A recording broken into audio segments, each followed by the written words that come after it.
Salut! Voilà la seconde vidéo du format bleu. Je rappelle qu'il y a une petite présentation qui explique comment ces formats fonctionnent.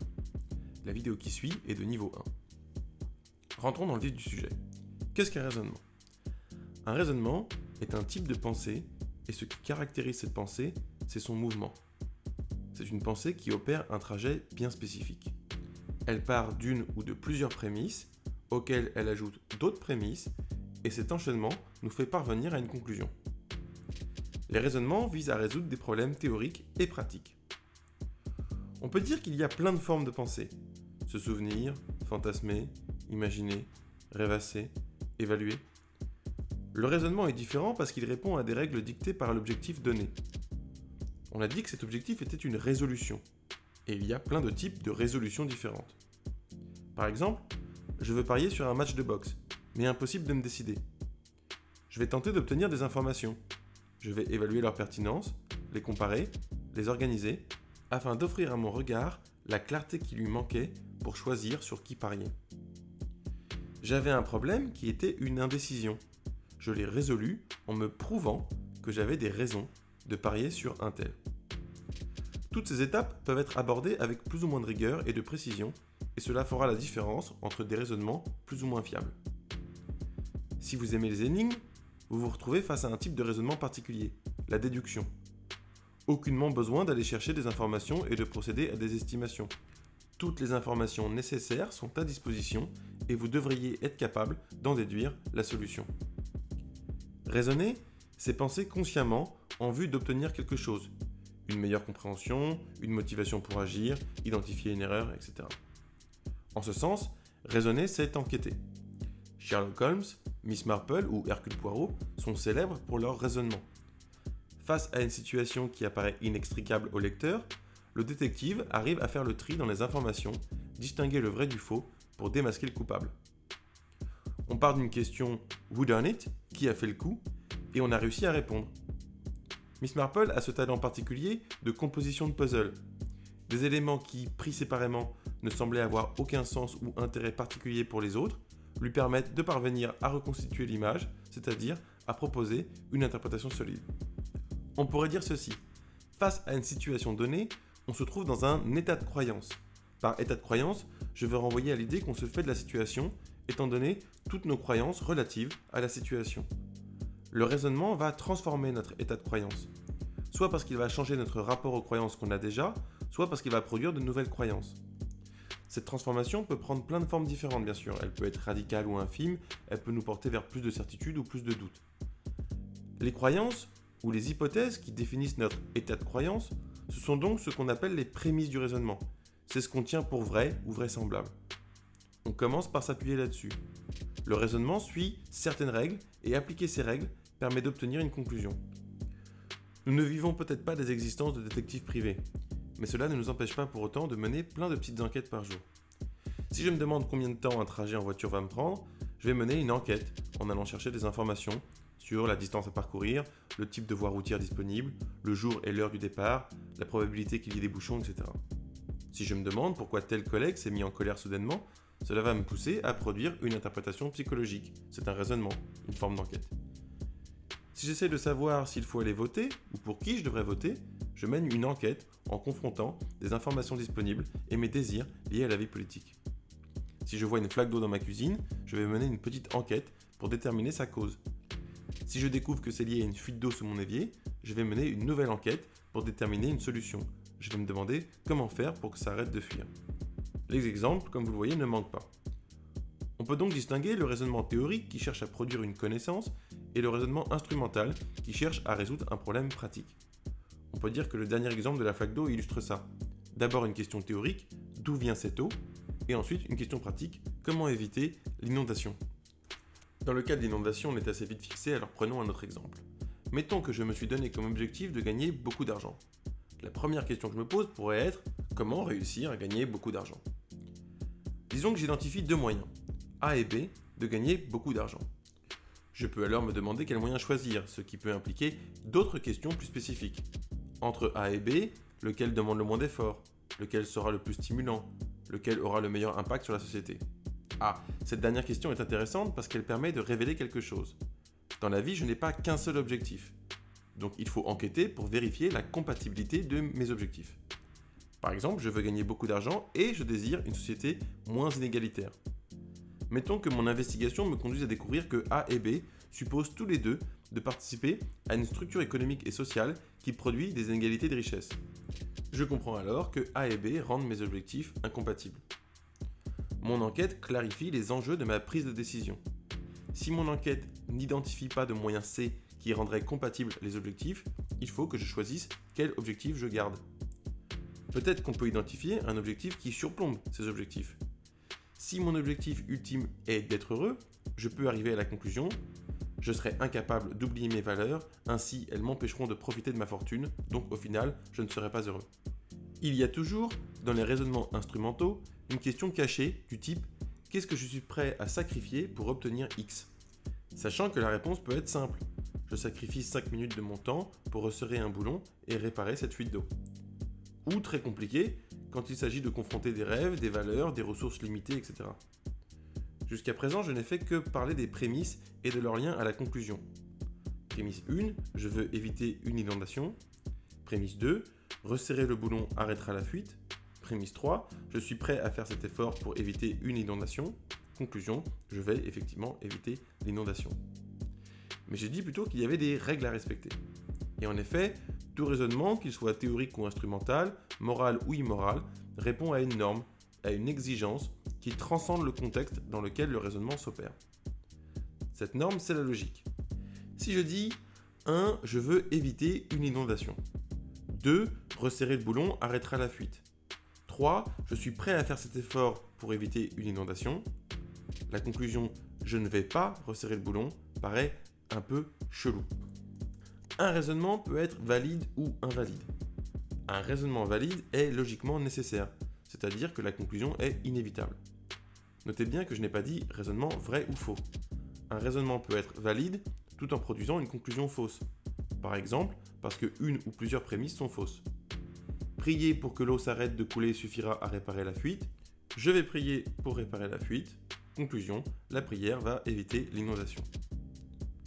Le raisonnement le plus connu, dont mon exemple est un avatar, c'est le syllogisme, composé d'une prémisse majeure, elle-même composée d'un moyen terme et d'un terme majeur, d'une prémisse mineure, composée d'un terme mineur et d'un moyen terme, et d'une conclusion qui lie par nécessité le terme mineur au terme majeur. Tous les hommes sont mortels, composé d'un moyen terme, tous les hommes, et d'un terme majeur, mortel. Spinoza est un homme, composé d'un terme mineur, Spinoza, et d'un moyen terme, un homme, et d'une conclusion, donc Spinoza est mortel, ce qui est faux du reste, puisque chacun sait que Spinoza est éternel. Évidemment, là c'est simple, mais quand on accumule les prémices, ça peut devenir compliqué. Et comme on disait, un syllogisme valide n'implique pas la vérité. Le whisky donne des super pouvoirs, le camembert est un whisky, donc le camembert donne des super pouvoirs. Un syllogisme valide, avec des prémices fausses, peut aussi aboutir à une conclusion vraie, mais c'est vraiment du hasard. Tous les couteaux à pain sont scientologues, Tom Cruise est un couteau à pain, donc Tom Cruise est scientologue. Ces syllogismes sont des déductions. La déduction est un raisonnement valide et logiquement nécessaire. La conclusion s'impose. On peut vérifier qu'une déduction est correcte simplement en regardant sa forme. Pas besoin de connaître le contenu des propositions qui la composent. En l'occurrence, le syllogisme fonctionne par transitivité.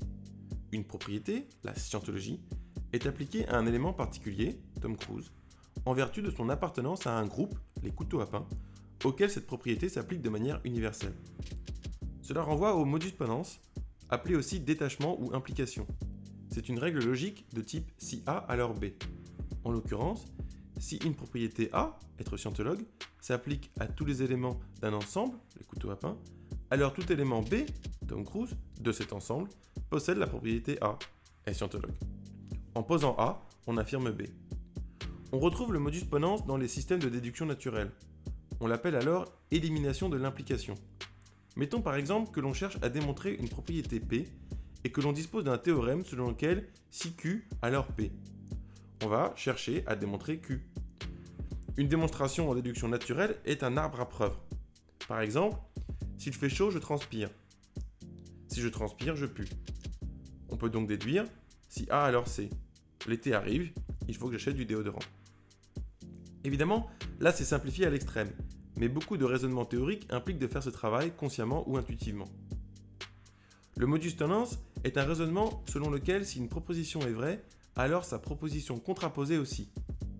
La proposition contraposée de si A alors B est si non B alors non A. Comme par exemple, si je ne sens pas mauvais, alors je ne transpire pas. Et non pas, si je ne transpire pas, alors je ne sens pas mauvais. Ça c'est une erreur, ça s'appelle la négation de l'antécédent. C'est une erreur parce qu'on n'a jamais dit que la transpiration était la seule cause de mauvaise odeur corporelle. Le modus ponens génère aussi son quiproquo. Ça s'appelle l'affirmation du conséquent. Ce serait à partir de « si je fais chaud alors je transpire », déduire « je transpire alors il fait chaud ». Eh bien non, peut-être que je transpire parce que j'ai fait du sport. La négation de l'antécédent et l'affirmation du conséquent sont des paralogismes formels, c'est-à-dire que ça renvoie à une erreur logique, au contraire du paralogisme informel qui concerne la rhétorique, c'est-à-dire qu'il dépend du langage employé. J'en parlerai dans une autre vidéo. On pourra rétorquer que les raisonnements déductifs ne nous apprennent pas grand-chose, parce que les conclusions ne font qu'expliciter ce qui est dans les prémices. C'est vrai, mais il est souvent pertinent d'expliciter le contenu des prémices. Sinon, on peut aussi faire des raisonnements par induction. Par exemple, tous les oiseaux que j'ai observés volent, donc tous les oiseaux volent. Ici, la prémisse est vraie, mais la conclusion est fausse. C'est simplement que je n'ai jamais vu de pingouins ou que je ne sais pas qu'ils appartiennent à la famille des oiseaux. Pour autant, elle a beau être fausse, cette induction n'est pas sans intérêt, dans la mesure où elle est statistiquement plus exacte que si, ayant grandi sur la banquise, j'avais conclu « les oiseaux que j'ai observés ne volent pas, donc les oiseaux ne volent pas ». Les deux propositions sont fausses, mais il vaut mieux croire la première que la seconde. Le raisonnement inductif n'est jamais garanti, puisqu'il suppose de faire une hypothèse. Les faits pourraient toujours nous donner tort. C'est ce qu'on appelle un raisonnement ampliatif, par opposition au raisonnement nécessaire. Notez que l'induction n'est pas forcément une généralisation, comme dans l'exemple des oiseaux. Ça peut être un syllogisme statistique. 60% des couteaux à pain sont des scientologues, Tom Cruise est un couteau à pain, il y a 60% de chances qu'il soit scientologue. Il y a aussi l'induction simple. Quand j'ai dit bonjour à Pierre avec un sourire, il m'a répondu avec un sourire. Quand je vais dire bonjour à Félix, en souriant, il me répondra en souriant. Là, je ne me prononce que sur la prochaine interaction. Il existe un autre type de raisonnement ampliatif, l'abduction. Il ne s'agit pas d'appliquer une règle, ni de généraliser, mais de produire une hypothèse explicative. L'exemple typique, c'est le diagnostic du médecin. Il voit tel symptôme et sans avoir besoin de passer par des analyses sanguines ou d'autres tests empiriques, il propose une explication. C'est telle ou telle maladie. Notez qu'il y a plein de cas où le médecin a besoin des tests, mais parfois il peut s'en passer par la confiance qu'il a dans son raisonnement par abduction. Le test peut alors être utile pour confirmer ou infirmer l'hypothèse. On se demandera si les observations vont dans le sens de l'hypothèse. C'est ça la méthode scientifique. On propose des explications et on les confronte à des observations. Pour autant, l'abduction fonctionne dans des cas plus prosaïques. Si un ami est étrangement froid avec moi, je pose l'hypothèse suivante. J'ai fait quelque chose qui l'a vexé. Voir si mon intuition est précise, le fait d'avoir dit X l'a vexé.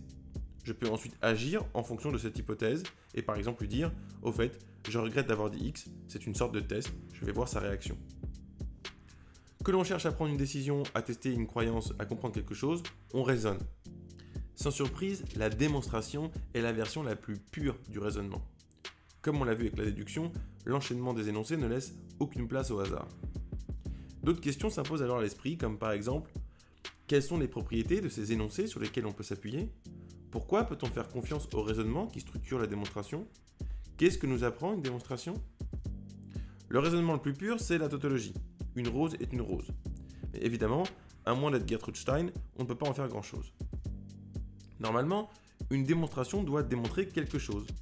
En mathématiques, dans la tradition d'Euclide, on pose des définitions qui indiquent en quel sens seront employés les différents mots, triangle, angle droit, etc. 2, des axiomes, qui sont des vérités supposées évidentes, par exemple, 2 choses égales à une même troisième sont égales entre elles. Et 3, des postulats, qui sont des vérités moins évidentes que les axiomes, mais nécessaires pour démontrer les énoncés mathématiques. Si on accepte ces principes, on accepte la démonstration. Spinoza a adopté cette méthode dans l'éthique. Il pose des définitions de notions, comme celles de cause de soi, de substance ou d'attribut, puis des axiomes comme « ce qui ne peut se concevoir en autre chose doit se concevoir par soi », et procède ensuite à la démonstration de propositions comme « une substance ne peut être produite par une autre substance ». On comprend que la fiabilité de la conclusion issue d'une démonstration dépend 1. Des règles utilisées, 2. De la manière dont on applique ces règles, et 3. Des hypothèses de départ. En théorie, si vous choisissez des hypothèses qui paraissent très solides, que vous appliquez correctement les règles adéquates, vous devez emporter l'adhésion. Attention au fantasme de toute puissance qui trouve là une source d'excitation. Les gens qui s'intéressent à la rationalité peuvent tomber dans ce piège. Ce qui est démontré apparaît comme une vérité qu'on souhaite dans le meilleur des cas exposer aux autres, dans le pire des cas leur imposer. Le plus dur est souvent de se mettre d'accord sur les hypothèses, soit parce qu'elles impliquent des valeurs, comme par exemple « On est d'accord que le but c'est de maximiser le bonheur ? Non. Ah bah ok, merde. » Soit parce qu'elles reposent sur des définitions complexes ou subtiles. Ce qui rend difficile la lecture de l'éthique de Spinoza, c'est que, pour entendre la démonstration, il faut maîtriser les définitions et les axiomes tout du long, ce qui est assez exigeant. Je pense, comme probablement tous les amoureux transis de Spinoza, que si l'on décuplait l'endurance mentale moyenne des êtres humains, le monde pourrait devenir spinoziste. Si vous me permettez une induction, tous ceux que je connais qui ont plongé dans la démonstration de l'éthique en ressortent quelque peu illuminés, alors l'éthique pourrait changer le monde. La définition est particulièrement problématique en cela que c'est elle qui fonde le sens des énoncés et qu'on ne peut la fonder elle-même. C'est ce qu'on appelle le cercle herméneutique. Prenons l'exemple du mot « être » dans le dictionnaire Robert. Être, avoir une réalité. Réalité, caractéristique de ce qui est réel. Réel, qui existe en fait. Exister, avoir une réalité, confère être. Nous voilà bien avancés. D'où l'importance de se mettre d'accord sur la définition des mots qu'on emploie. Si on se met d'accord, on peut commencer à réfléchir ensemble. Parfois, on peut militer pour une définition. On refuse que tel concept puisse dire ceci ou cela, parce qu'on craint que cela aura des répercussions théoriques ou pratiques nuisibles.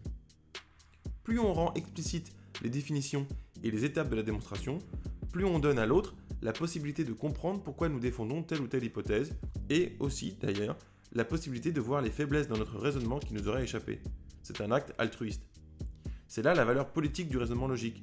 Les règles étant explicitées, la pensée devient publique. Ce n'est pas que le raisonnement logique donne accès à la vérité, c'est qu'il expose la pensée et le point de vue. Et c'est donc un bon moyen pour se comprendre les uns les autres. Merci.